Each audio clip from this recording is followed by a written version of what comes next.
নমস্কার বন্ধুরা, পিপির রান্নাঘরে আমি পিঙ্কি তোমাদের সবাইকে জানাই নতুন আরেকটা ভিডিওতে অনেক অনেক স্বাগত।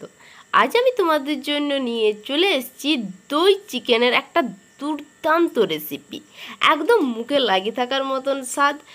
এটা বানানো খুব খুব সহজ আর খেতেও কিন্তু খুব টেস্টি। অনুরোধ রইল এই ভিডিও শেষ পর্যন্ত কিন্তু অবশ্যই থাকবে। তাহলে আজকের রেসিপিটা শুরু করা যায়। এখানে দেখতে পাচ্ছি দই চিকেনের জন্য আমি নিয়েছি এখানে 500 গ্রামের মতন চিকেনটাকে খুব ভালো করে ধুয়ে নিয়েছি। এখানে দেখতে পাচ্ছি একটা কড়াই হতে দিয়েছি গরম। কড়াইটা খুব ভালো করে গরম হয়ে গেলে এখানে দিয়ে দেবো বেশ অনেকটা পরিমাণ সরিষার তেল। তোমরা অবশ্যই রান্নায় কিন্তু সরিষার তেল ব্যবহার করবে। তেলটা এবার যখন হালকা গরম হয়ে যাবে, বেশি গরমের প্রয়োজন নেই, যখন হালকা গরম হয়ে যাবে তখন আমি এখানে দিয়ে দেবো চিকেনগুলো।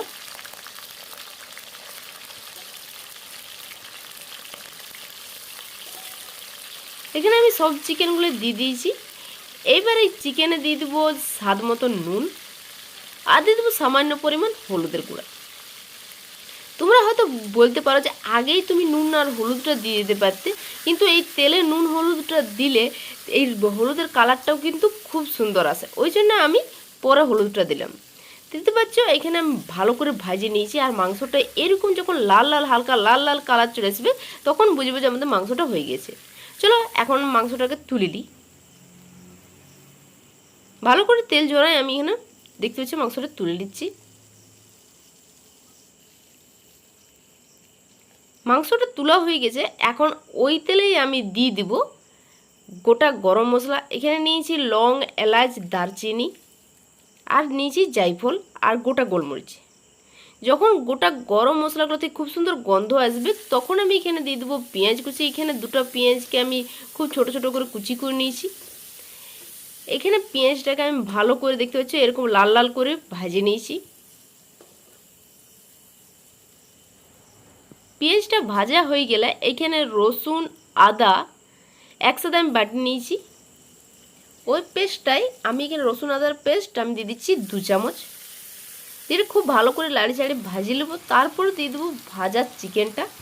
ভাজা চিকেনটা দিয়ে আমি বেশ কিছুক্ষণ এখানে ভাজি নিয়েছি। এখানে ভিডিওটা একটু কাট হয়ে গেছে, দয়া করে কিছু মনে করবে না। মাংসটা ভালো করে কষা হয়ে গেছে। এখন আমি এখানে দিয়ে দেবো এক এক করে গুঁড়া মশলাগুলো।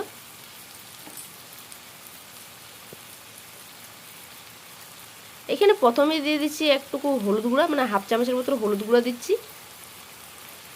আর ধনিয়ার গুঁড়া দিচ্ছি সেখানে 1.5 চামচের মতন। জিরার গুঁড়া দিচ্ছি হাফ চামচ। আর হাফ চামচ দিচ্ছি লঙ্কার গুঁড়া। এবার এইসব গুঁড়া মশলাগুলো দিয়ে খুব ভালো করে আমি ভাজি নেব যতক্ষণ না মশলাতে কাঁচা গন্ধটা না চলে যায়। খুব ভালো করে দেখতে পাচ্ছি এখানে আমি কষে নিয়েছি। আর এখন এখানে দেবো আমি সামান্য মতন পানি, যাতে মশলাটা যে কড়াইয়ের গায়ে লাগিয়ে যাচ্ছিলো সে যাতে না লাগিয়ে যায়, ওই জন্য আমি এখানে পানিটা দিয়ে ভালো করে আবার বেশ কিছুক্ষণ কষে নিয়েছি।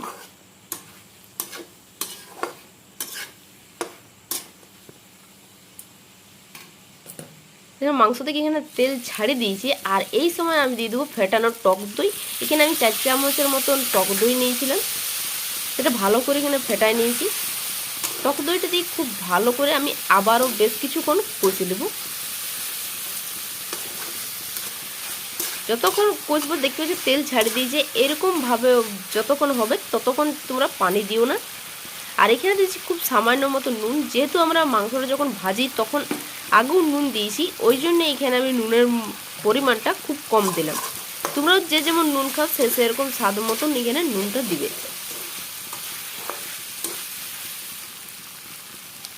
চিকেনটা খুব ভালো করে কষা হয়ে গেছে। এখন আমি দিয়ে দেবো পরিমাণ মতন পানি। প্রথমে কিছুটা কম পানি দিয়ে এখানে খুব ভালো করে লাড়ি চাড়ি মেশাই নিচ্ছি, কিন্তু যাতে ঝোলে সব মশলাটা লাগিয়ে যায়। কিছুটা কড়াইতেও লাগিয়ে গেছিলো, ওই মশলাটা উঠে আসে যাতে ঝোলে মানে বেশ একটা মাখা মাখা হয়ে যায়। ওই জন্য কম পানি দিয়ে আমি ভালো করে আগে লাড়ি চাড়ি মেশাই। ভালো করে মেশানো হয়ে গেলে পর আমি এখানে দিয়ে দেবো পরিমাণ মতন পানি। আর এখানে আমি বেশি পানি দিচ্ছি না, কারণ এই দই চিকেনটা আমি বেশি ঝোল করবো না। দই চিকেন কিন্তু গ্রেভি গ্রেভি টাইপের খেতে কিন্তু খুব ভালো লাগে। এবার আমি এখানে ঢাকা দিয়ে দিচ্ছি, আর ঢাকা দিয়ে এখানে সিদ্ধ হতে দিব 5 মিনিটের মতন। আর এই সময় গ্যাসের আঁচটা রাখবো লো টু মিডিয়ামে। গরম গরম গরম ভাতের সাথে এইরকমভাবে চিকেন কারি পরিবেশন করতে পারো, দুপুরবেলা গরম ভাত একদম জমে যাবে। আর অবশ্যই শেষে কিন্তু গরম মশলা দিতে পারো। এখানে ভিডিওটা একটু কাট হয়ে গেছে, কোনো মাইন্ড করো না। ভিডিওটা যদি ভালো লাগে থাকে তাহলে অবশ্যই লাইক করবে, কমেন্ট করে জানাবে যে ভিডিওটা কীরকম হয়েছিল।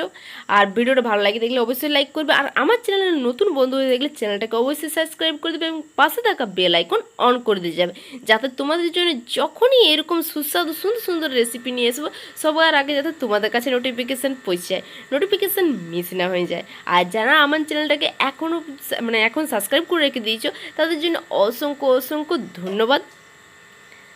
তাহলে বাই বাই, দেখা হচ্ছে পরের অন্য কোনো একটা নতুন ভিডিওতে। ততক্ষণ খুব খুব ভালো থেকো।